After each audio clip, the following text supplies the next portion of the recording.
ഈശോ മിശിഹായ്ക്ക് സ്തുതിയായിരിക്കട്ടെ. അദ്ദേഹത്തിൻ്റെ ദേശസ്നേഹം തുളുമ്പുന്ന പ്രസംഗം അവരെ ആവേശഭരിതരാക്കി.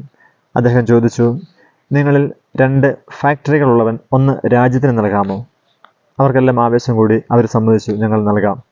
അദ്ദേഹം വീണ്ടും ചോദിച്ചു, നിങ്ങളിൽ 2 വയലുകളുള്ളവൻ 1 രാജ്യത്തിന് നൽകാമോ?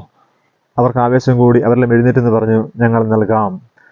വീണ്ടും അദ്ദേഹം ചോദിച്ചു, നിങ്ങളിൽ 2 കാളകളുള്ളവൻ 1 രാജ്യത്തിന് നൽകാമോ? പെട്ടെന്ന് സദസ് നിശബ്ദമായി. ആരും പ്രതികരിച്ചില്ല. കാരണം അവർക്ക് 2 കാളകൾ വീതമുണ്ടായിരുന്നു. നമ്മൾ പലപ്പോഴും ചിന്തിക്കാറുണ്ട്, നമുക്ക് ഇല്ലാഞ്ഞിട്ടാണ്, ഉണ്ടായിരുന്ന കൊടുക്കാരും നമ്മൾ പലപ്പോഴും വിചാരിക്കും. നമ്മുടെ കയ്യിലുള്ളത് നമ്മൾ കൊടുക്കുകയില്ല. സ്കൂളിലൊക്കെ പഠിക്കുന്ന സമയത്ത് ഒരു കൂട്ടുകാരനോട് ഒരു പേന ഒരിക്കൽ ചോദിച്ചപ്പോൾ ആ കൂട്ടുകാരൻ പറഞ്ഞൊരു മനോഹരമായൊരു മറുപടി ഉണ്ടായിരുന്നു. എടാ, ഇല്ലാഞ്ഞിട്ടല്ലേ, ഉണ്ടേ തരുമോ? ഇല്ലാഞ്ഞിട്ടല്ലേ, ഉണ്ടേ തരുമോ? ശരിയല്ലേ? പലപ്പോഴും നമ്മുടെ കയ്യിലുള്ളത് നമുക്ക് കൊടുക്കാൻ ഭയങ്കര മടിയാണ്. വിശുദ്ധ ലൂക്കാസ് സുവിശേഷം 21-ാം അധ്യായത്തിൽ ഒരു വിധവയെക്കുറിച്ച് ഈശോ പറയുന്നുണ്ട്.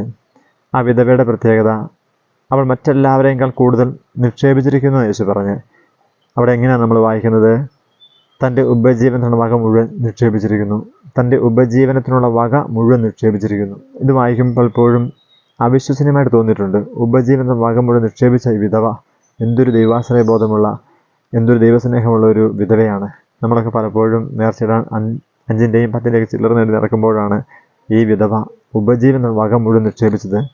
നമുക്ക് പ്രാർത്ഥിക്കാം, ഈശോയെ, ഈ വിധവയെപ്പോലൊരു ആശ്രയബോധം, ഈ വിധവയെപ്പോലൊരു ദൈവാശ്രയബോധം ഞങ്ങൾക്ക് നൽകണമേ. ഒരു ദൈവസ്നേഹം ഞങ്ങൾ നിറയ്ക്കണമേ എന്ന് നമുക്ക് പ്രാർത്ഥിക്കാം. ആമേൻ.